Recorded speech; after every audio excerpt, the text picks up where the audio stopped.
Welcome to the Fearless Health Podcast with host Dr. Anne-Marie Barter.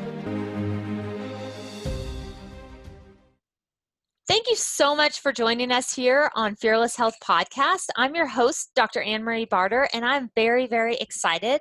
I have Dr. Loretta Breuning, the founder of the Inner Mammal Institute and the author of Habits of a Happy Brain. Retrain your brain to boost your serotonin, dopamine, oxytocin, and endorphin levels. As a professor of management at California State University, as a mom, she lost faith in the prevailing views of human motivation.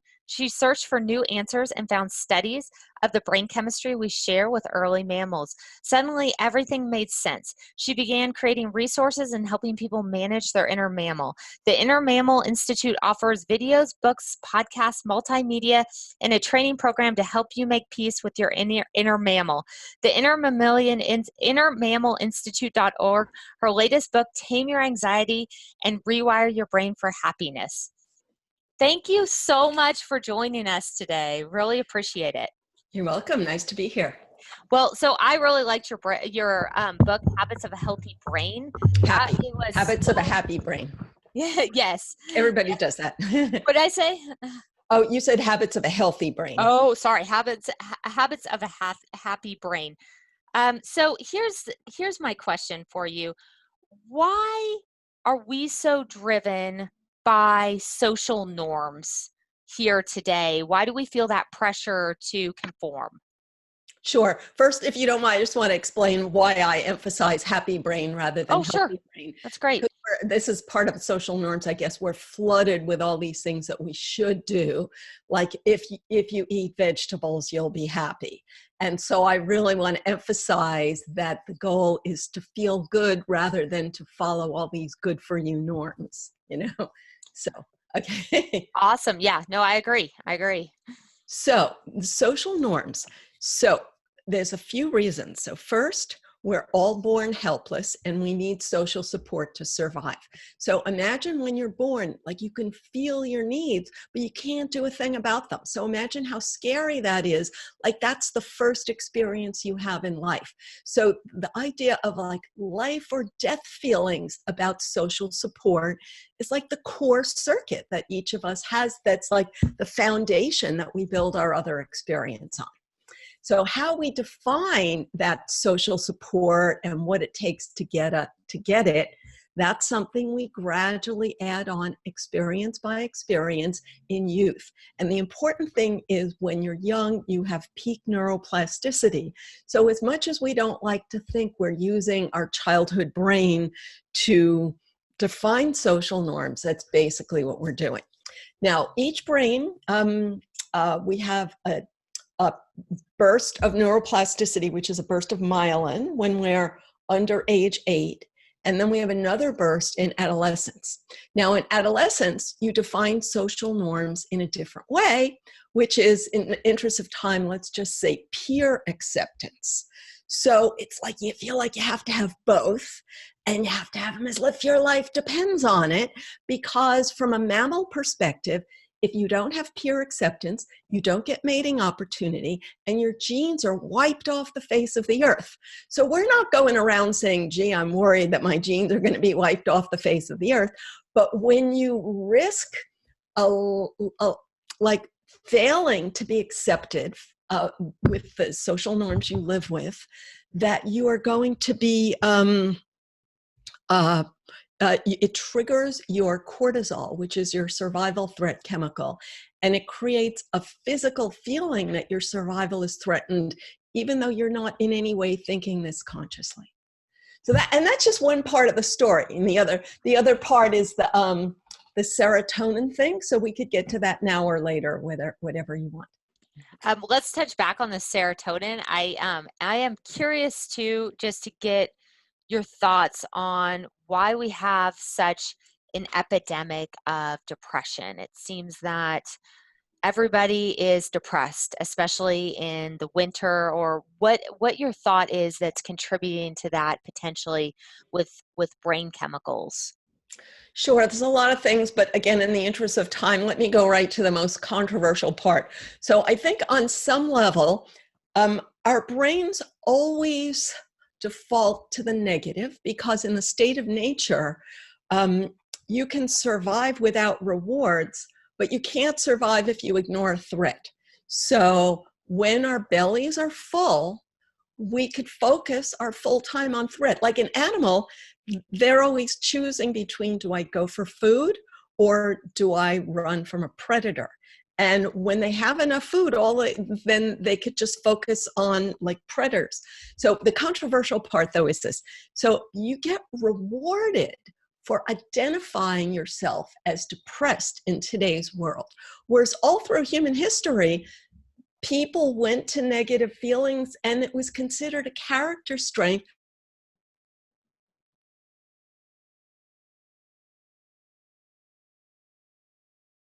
For so many reasons that you can think of, you actually get rewarded for identifying as depressed. Interesting. Wow. And does the same thing play with anxiety? Or is that a different? Yes, in my opinion. And again, I'll just give you the simple example. I went to a meeting in my local high school, had nothing to do with high school. We were just using the space. And I was reading all the posters on the wall. And one of them said, did you know 23% of all Americans will experience an anxiety episode this year? So they're trying to normalize and almost alluring and seducing you into identifying yourself as having anxiety. And this is all built on, to put the most positive face on it, once you identify yourself as a victim of this disease, then you can go and get the cure. So that would be okay if a cure existed, but if the only cure is taking responsibility for your emotions and building the skill to turn it around, then all this help is not really helping. Mhm. So true.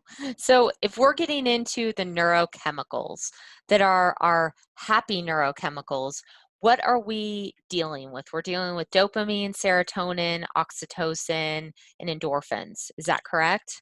Those are the ones I write about, and other people have their favorites and write to me. And these are the ones I focus on because these are the ones we know how they work in animals. We know how they reward survival behavior in animals. And it's easy to see because we have inherited a mammalian limbic system, how we're motivated to repeat behaviors that stimulate them. Great. So can you go through, because they're so interesting, can you talk through each one and why they're relevant and important for us, but also that they're fleeting? Yes, thank you. Perfect. Sure. So dopamine is your, excuse me, dopamine is your brain's signal that you're about to meet a need. So you can imagine your primal ancestors, they were hungry, they were wandering, looking for food. And if they saw like a tiny cue in the distance, it's like, oh, that looks like a fruit tree, or that looks like an animal. Then you get excited. You say, wow, there's something that can meet my need and that I can get. So that's what's relevant in our daily lives is it has to meet a need and you have to believe that you can get it. And how do you make these decisions? It's very easy, is whatever triggered your dopamine in your past built the neural pathways that tell you, oh, this is going to meet my need. Oh, I can get it. And then each step closer, you enjoy more dopamine until you get there and then it stops. So I'll stop there and let you follow up. No, that's great. I mean, I think in your book, how I loved how you defined it was maybe a lion that's stalking the prey. And, you know, the dopamine is really needed to motivate to be able to run or to pounce or to get the prey, to have that motivation molecule. That's always how I think about that in practice. And I think that that is just so important, that the dopamine isn't long lasting, that it stops immediately, maybe after that first bite of ice cream. That's the job it evolved to do, because our ancestors didn't have a refrigerator. They had to keep looking or they'd die, and dopamine made it feel good. And today, when you have a full belly, then finding food doesn't make you feel good unless either you are on a camping trip or you find something bigger and better. Right. And so I think the important point about this is that it's just not constantly high. There's nothing wrong with Exactly. you, but it's not constantly high. Thank you. Exactly. Exactly. And yet people are somehow deluded into believing, well, my doctor says I have a dopamine deficiency. Or they go to, well, other people get it more easily than I do, so my life is harder. So both of those are not really helpful. Hmm.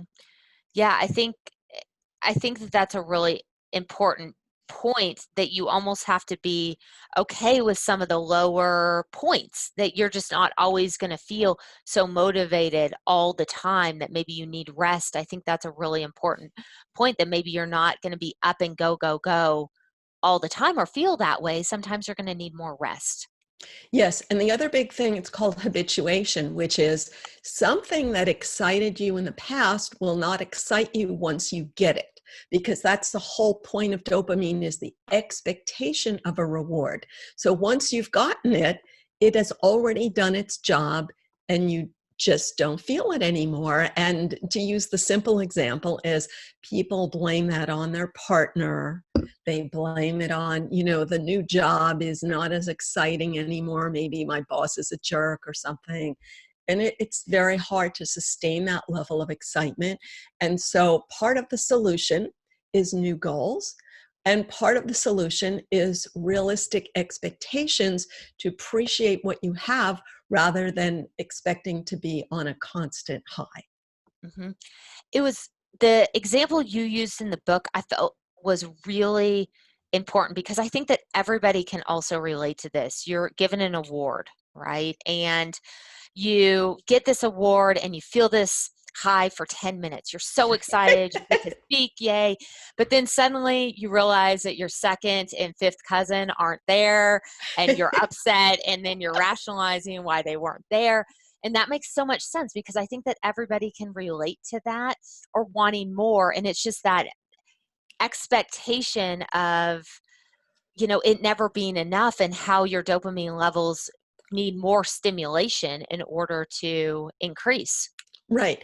And the other thing is, even if you said, oh, that was perfect, that was the perfect moment of my life, then the dopamine's still going to end. And then your brain is trained like, oh, so that's what I need to do. And then you drive yourself crazy trying to reproduce that perfect moment. So it's sort of like you hear about unhappy movie stars, that no matter how big of a movie star you are, then you just fear losing your peak of reward. And that's how the brain works. So I can hear everybody rationalizing this. Why can't I have high dopamine all the time? I want to feel that way. Why can't I do something for that? I'll take phenylalanine. I'll take tyrosine, and we'll be, Cocaine. yeah, Cocaine is or cocaine, right? We'll be happy-go-lucky. So By the way, I'm not advocating no, cocaine. I just have to add that. I'm just saying that cocaine increases dopamine.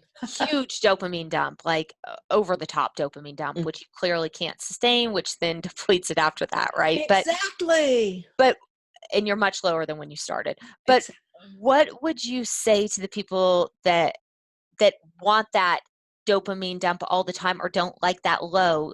Can you explain why the low is important? Oh, very good. Yes, yes. Thank you. And I talk about this in my book in terms of a vicious circle versus a virtual circle. I mean, Excuse me. a virtuous circle versus a vicious circle. So so good feelings mask bad feelings. And as I said before, bad feelings are natural because our brain evolved to prioritize threats, including the threat of losing your celebrity movie star position. So the minute you stop having this dopamine high to mask your threatened feelings, you go back to those threatened feelings. And if you've never learned to manage them, then you're managing them with effectively the childhood neural pathways that you had at the moment when you learned your whatever your dopamine habit is, that's your coping skill to push away threatened feelings. And if you've always been pushing them away, then you've never learned to manage them from an adult perspective. Wow, that's great. So let's go on to the other neurochemicals that are really important. Do you want to do next serotonin? Okay. So what I discovered about serotonin, which was so shocking to me and so motivating for me to understand this all, in the 1980s, there were studies that a monkey in the one-up position enjoys a serotonin moment. And when the monkey loses the one-up position, its serotonin falls. So it needs that constant respect from the other monkeys in order to keep stimulating it. And although this is rather surprising because it deviates so much from what we hear otherwise about serotonin, it totally fits a whole century of research in the field called ethology, which shows that mammals are quite hierarchical and status-seeking, and they put all their energy into one-upping each other once their other needs are met. And so it's so easy to see that humans obviously care about having this one-up position. It feels good for a little bit. And then when you see a threat to your one-up position, you see that as a threat. But when you get the one-up position, it only feels good for a few minutes. And then the serotonin is metabolized. And that's why we have to internally stimulate that feeling again and again, or we seek to. So when you say status, are we talking about, I mean, we're not talking about monkeys throwing dollar bills around, so it's not about money status. So what type of status puts you on top? That's a great example. I mean, it's a great question because although it's not monkeys throwing dollar bills around, from the monkey view, when an animal lives in a group, then every time they see food, another individual sees it too. And if you reach for a banana and a stronger monkey had their eye on it, the stronger monkey will bite you. As much as that may violate your peace and love training, that's the facts about monkeys. And so every little monkey learns, I am not going to reach for a banana when a bigger monkey is there. But if I never reach for a banana, I'll starve to death. So what do? I constantly compare myself to others. And when I see that I'm in the one-up position, serotonin is released, and that relaxes me, which says, you have the strength, you're okay, it's safe to go for it. And that's the feeling we want, because all of our other needs are met. So we obsess over getting that good feeling because basically we have everything else. Wow. And as this, so is this playing into vulnerability at all or trust? Good question. Well, I mean, it plays into it, but that's another whole chemical. Mm-hmm. So that's oxytocin. Mm-hmm. So oxytocin in the sort of verbal human mind, we can call it trust. But in the animal world, it's the feeling that you're safe enough to lower your guard because you're surrounded by your herd. And when you're with a herd, the reason you feel safe in a herd, it's not because, oh, they're going to protect me and defend me. It's mostly because the wolf is going to eat them.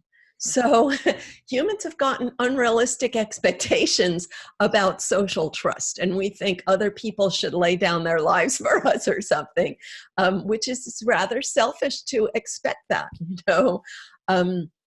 So the idea is that when you can lower your guard because everyone else is helping you look out for the predator, then it's safe. It feels relaxing to lower your guard. And that's the feeling we look for. And fortunately, oxytocin surges at birth, and that enables attachment and trust between parent and child. And that's effectively what differentiates mammals from reptiles. And in the human world, long story short, we get to be in this safer, trusting cocoon for a longer period of time than other mammals. And every time our oxytocin is stimulated, it connects a neural pathway that tells us what to trust in the future. But in reality, people don't always live up to our expectations. So then we feel threatened, and threat builds a huge circuit. And so we're always navigating between when should I trust and when should I not trust? And that's healthy, because in the animal world, trusting everything would not promote survival. So we're not designed to release it all the time. We're designed to make careful decisions about when to release it. And so if your oxytocin is high and then you're panicked about potentially a threat, then we're getting a negative feedback loop. And at that point, we're secreting cortisol. Yeah, but when you said your oxytocin is high, I just want to be very careful to say when you're having a high oxytocin moment. Okay, great. No such thing as like a high oxytocin person who just gets it for free. But people write to me all the time and tell me this, so that's why I'm being very specific. So I'm sorry, repeat the question.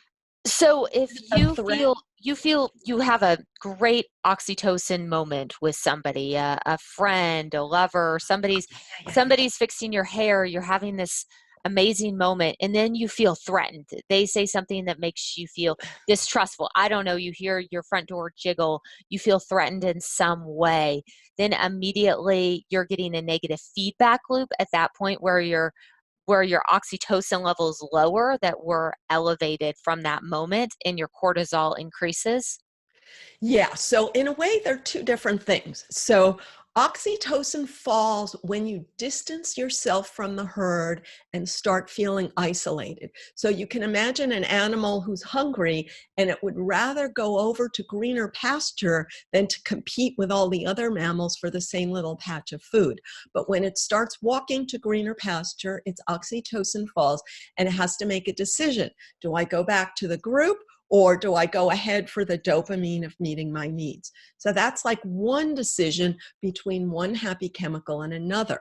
A separate decision is something that triggers my threatened feeling because in the past it was a threat. So one kind of threat is, let's just say I'm here enjoying my grass and the rest of the herd has moved on without me. So I'm alone. So that's why mammals are constantly trying to follow the herd, because if you're just not watching what you're doing, you get left isolated and the lion comes and eats you. But then more specifically, what if another mammal is eating their grass and their horns poke you? And then more specifically, what if when you were a kid, you felt the poke of another individual's horns, so you're hypersensitive, like it hurt you, so you built a pathway and now you're constantly suspecting others of trying to poke you with their horns and take your food away. So it could be all of those things, and each of us is individually wired depending on our individual scenarios with all those things. So basically what we've grown up with, or potentially the trauma that we've had that maybe hasn't been addressed, or just the experiences that we've had, we have decided to make certain decisions about the world, whether that be, the world is a dangerous place. And so we will support what we find based on, I think the world's a dangerous place because of what I see on the news.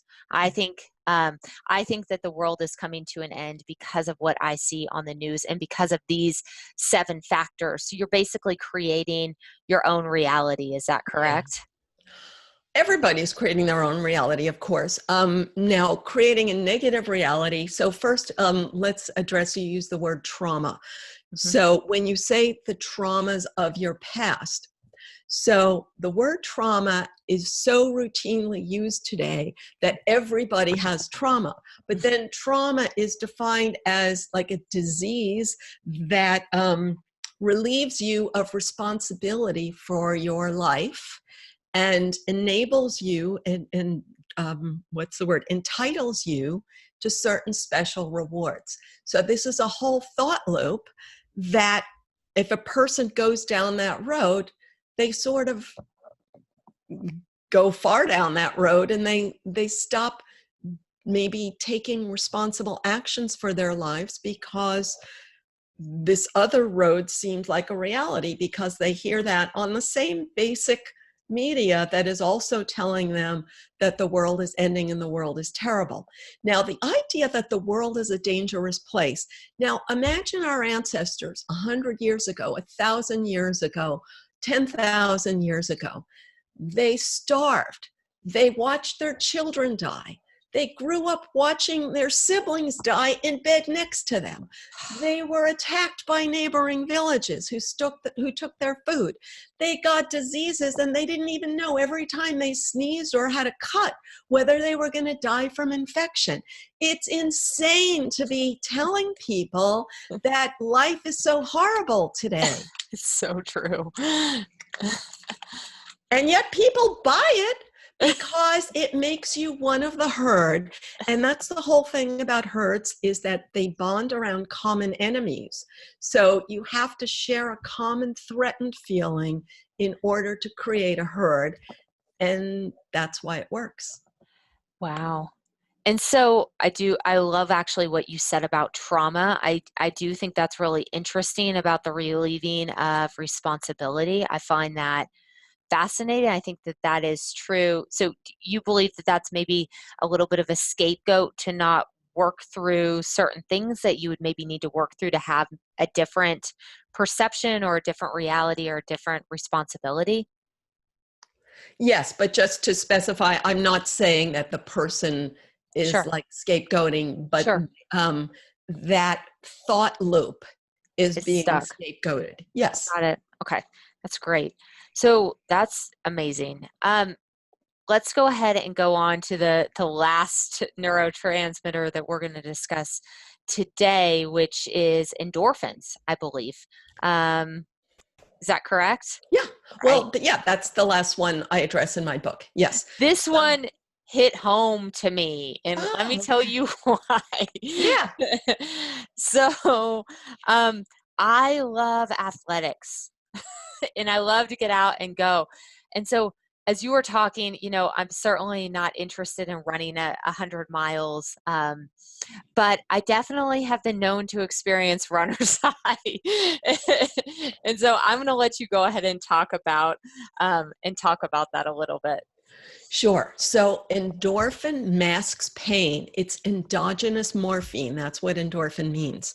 Now, we associate it with runner's high because it's one of the first chemicals that was studied and understood and publicly communicated. And that's why many people use the word endorphin as a generalization for all of the others. And in fact, my daughter goes to a gym where they use the word adrenaline instead of endorphin, and then they generalize that for all of them.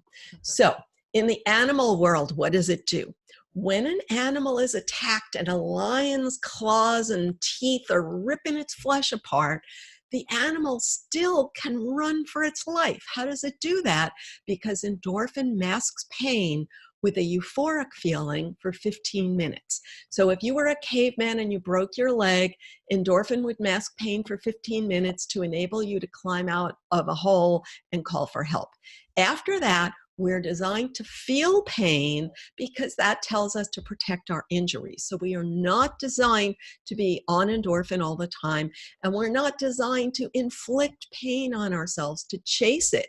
And in fact, you habituate to it and you have to inflict more and more pain. So it's quite tragic, and to go down that road, and I'm very emphatic all the time to not be an endorphin chaser. Now, we all chase whatever felt good to us before. So I'm not like into this going to exercise as my default place. I'm sort of like, exercising is a lot of work. So I had to work hard to make exercise fun for me. by listening to a fun audiobook while I'm doing it, but I'm just as automatic in whatever made me happy when I was in my myelin years. That's where I go to for my, automatic good feeling, and I just as much inclined to overdo it like anybody else. Great. So I feel like a lot of people can relate to having a lot of these neurochemicals lowered, right? I mean, I think you and I can both agree on that. I see this a lot in practice, a lot of lowered neurochemicals. What do you think is contributing to lowered neurochemicals, if you even think that that's an issue? Yeah, I don't think it's an issue. What I think, I call it social comparison. So our brain evolved for social comparison, which means the monkey is always comparing itself to others. And when I use the banana as an example, in fact, it's mating opportunity, which is the crux of all of this, because if a monkey goes for a mating opportunity, it has to be in the position of strength. And so we've all myelinated ourselves to sort of have life or death feelings about being in the position of strength. And when you compare yourself to others, you tend to focus on your weaknesses because you could get killed if you ignore your weaknesses. Whereas if you focus on your strengths, then you're afraid that people are going to say, oh, she's stuck up. Who does she think she is? Even the word self-satisfied has become an insult. We need to be self-satisfied. Otherwise, either we keep putting ourselves down and then we blame the world for putting us down and deprive ourselves of serotonin, or we expect the world to put us up. Like, I'm going to cheer for you and you're going to cheer for me. And then when we don't feel constantly like the world is cheering for us, we get bitter and resentful that it's the world's fault for not cheering for us. And then that becomes our neuro pathway that we continue to push through and become stronger and stronger and stronger. So how do we break that? I mean, first off, I'm assuming we learned a lot of these traits from our parents or watching siblings, early peers. I think you call it mirror neurons. Is that correct? Yeah, but I think we also learn it from college professors and the therapeutic community, because this has become, when people leave their parents, and whether it's high school, college, this has become the dominant educated worldview, that it's not okay to be to feel good about yourself, but you're supposed to merge into the community and not feel your own strength, but put others up. This has come to be defined as a healthy way of functioning, and if you don't go along with that, you're shunned as a bad person. Yeah. So how can we build these back up or have a healthier communication system in our neurons and not be running through these negative pathways? What are some steps we can do to change that? So, two different answers. So, as you know, my book, Habits of a Happy Brain, has a very individual answer with you could call it a laundry list that each person can embrace the strategies that they think best fit onto the roots of the neural pathways they've already built. But your more specific question was in the context of sort of like the we. That's my other book called The Science of Positivity, which addresses this shared communal thought process where everybody else says you must think this way in order to be one of us. And how can you then rewire, despite the fact that you risk being ostracized from the herd if you don't share that? So depending on which solution, which problem person identifies with. And then I have another book, Tame Your Anxiety. But let me just say that two different solutions. So One is the idea that I'm going to focus on how can I feel good about my own strength and my own power to take my next step. And I'm going to set a timer and have a positive view of my own strength for 1 minute, 3 times a day. And that's going to build the pathway to feel positive about my own strength. And that's very good solution. That's one solution. Then the other one in Habits of a Happy Brain is more focused on choosing a particular chemical that you want more of, planning an action toward that one, which I then explain some choices, and then committing to do that for 45 days because that's what it takes to build a new pathway. Okay, so if we just took one in particular, one of the neurochemicals, and let's say somebody said, I'm really struggling at work with getting respect, and I feel like I demand respect from my boss, and my boss doesn't, and that's why I dislike my job or whatnot.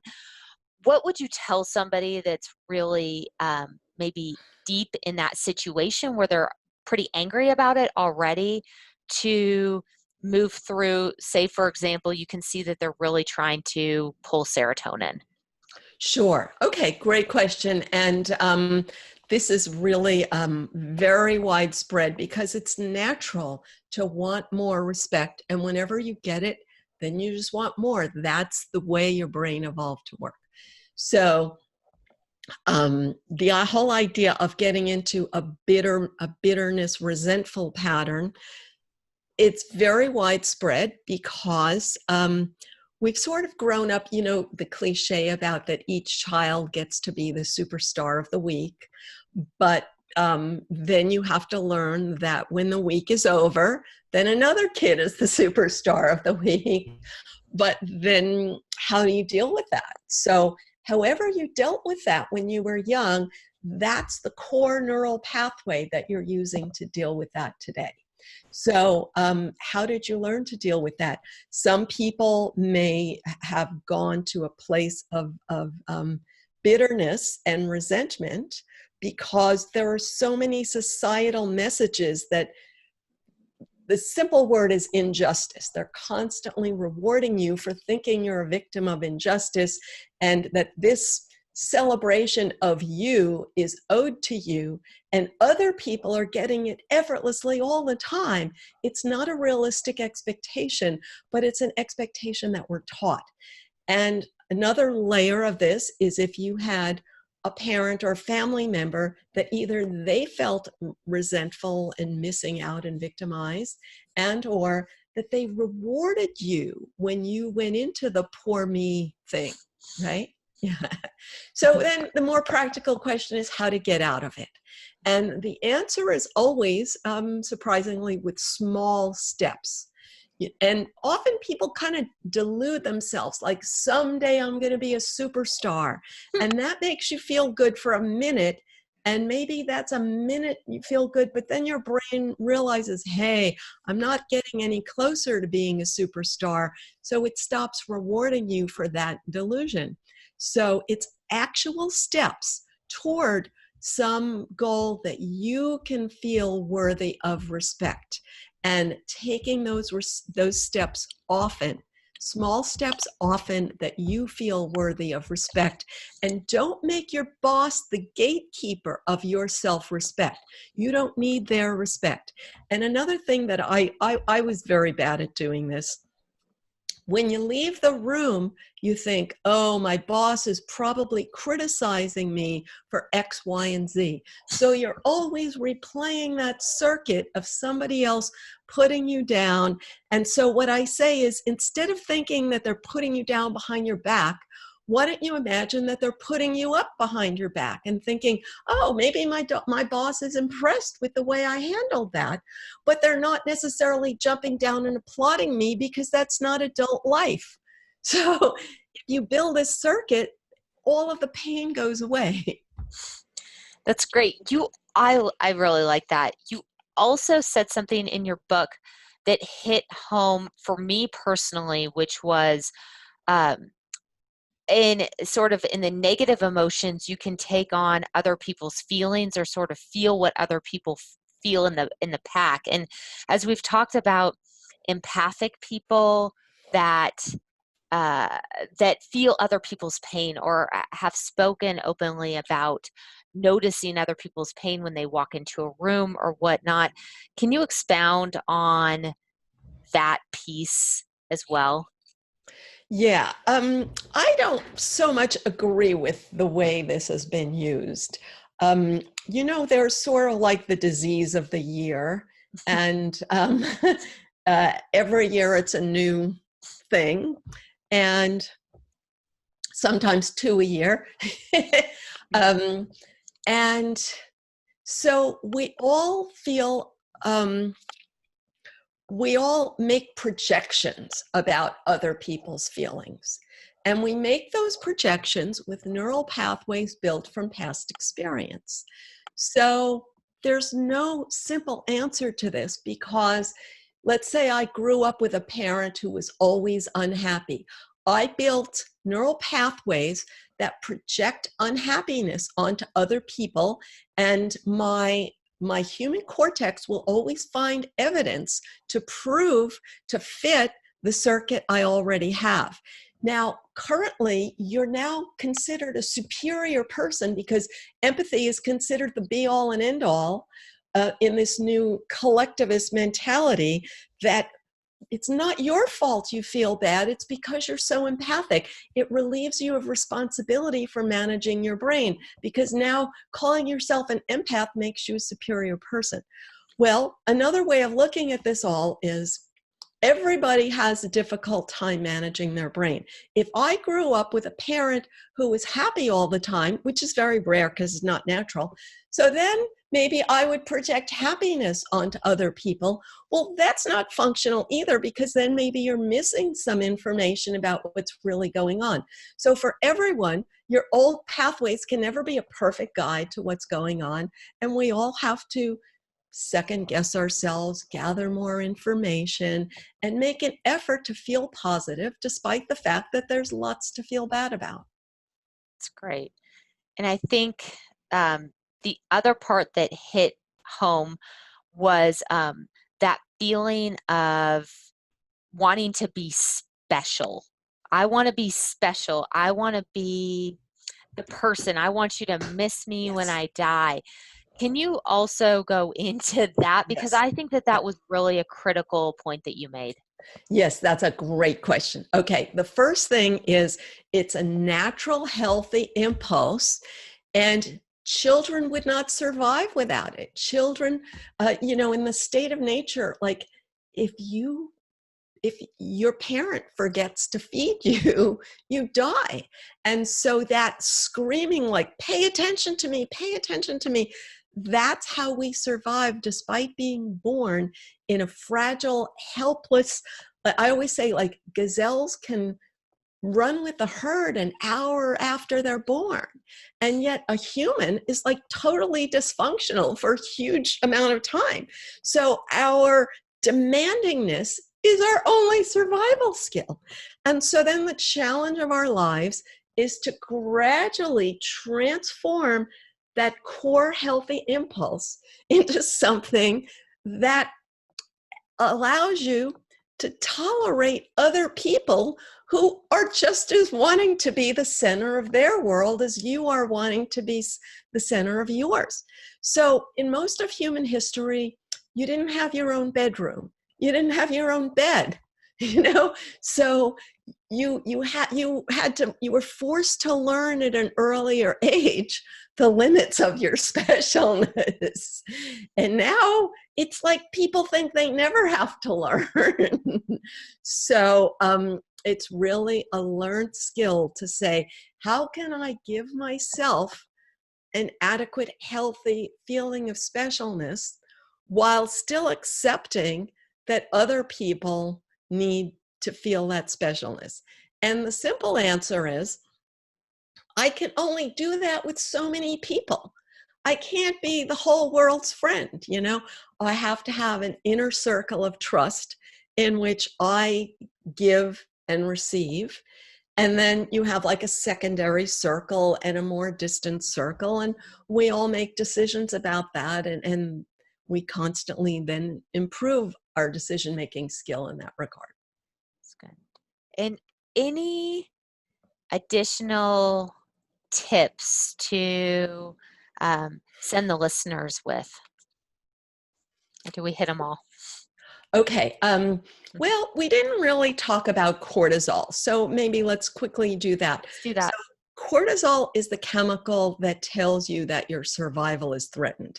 And in the animal world, that cortisol has to be such an urgent message that it interferes with your desire to just keep munching on grass and says, stop enjoying yourself, do something to relieve this bad feeling.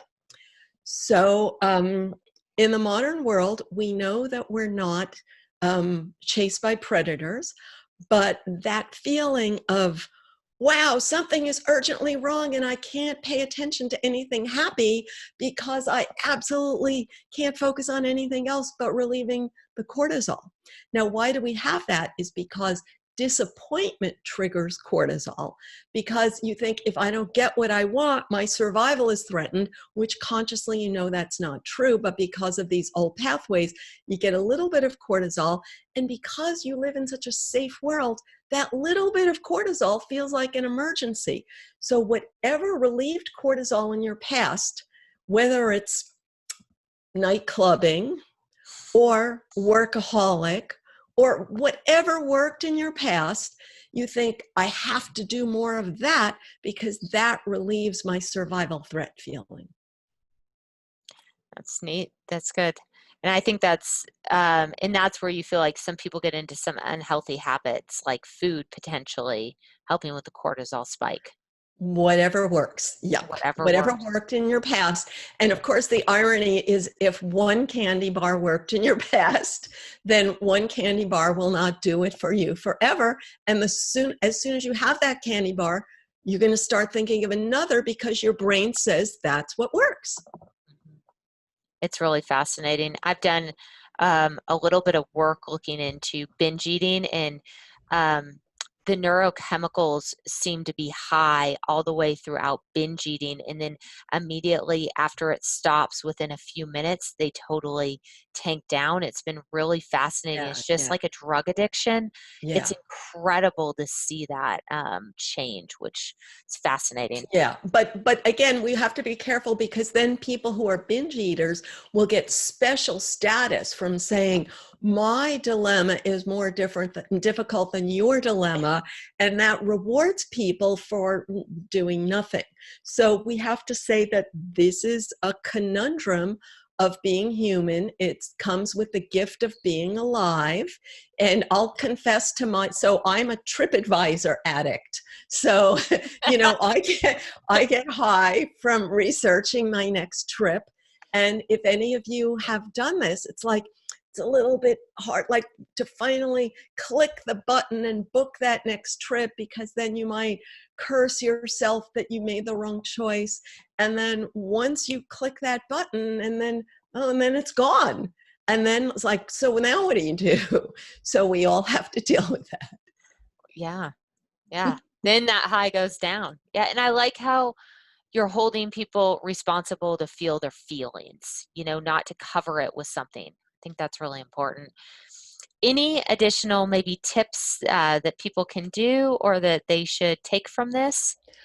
So when you do something difficult, whether it's feeling your feelings or taking a new step, so do it in small chunks and reward yourself after. Now, the challenge is, how can you reward yourself after without overly rewarding yourself? So one thing is, let's say I was already going to have dessert tonight. I'm going to force myself to take a difficult step before dessert, or I'm going to divide my dessert into thirds and take 3 difficult steps, and have, the dessert after each one. So small steps is really the big point here. And you also said something in your book I thought was also a really good tip, was if you need to feel some sort of emotion, like let's say anxiety, because I think you use this example in your book. I get to be anxious while I'm brushing and potentially flossing my teeth. That's the time in the day that I allow myself to do that. Then I can be present for the rest of my day. Yeah. I Yeah. think that's Or great advice. choose whatever, choose some limiting constraint. And it says, I'm accepting the fact that I want to worry, but I'm also accepting my control over it. And by the way, many people will say to me, well, isn't that the same as mindfulness? So can I answer that? Sure, please. So it's the same as mindfulness. If you actually do it, you could say fine. But many people use mindfulness with the idea of, I'm going to think nothing. And I don't think that thinking nothing is that empowering. So it's having the control to shift yourself back to a positive step, but also having the self-acceptance to know that negative thinking is natural. It's really good. Anything else to add that maybe I didn't ask or we left out? Inner Mammal Institute has lots of resources. Most of them are free, and they can help you do all of this in whatever type of information intake you like. Fantastic. And do you want to repeat the name of the website again? Sure. innermammalinstitute.org. And I have really fun videos and podcasts and blogs and infographics and books. Great. Well, thank you so much for being here. You're Well, welcome. Thanks for the great questions. Absolutely. And if you want to hear more about us, you can go to fearlesshealthpodcast.com. Please subscribe, write us in the comments below, and review with 5 stars. Thank you so much.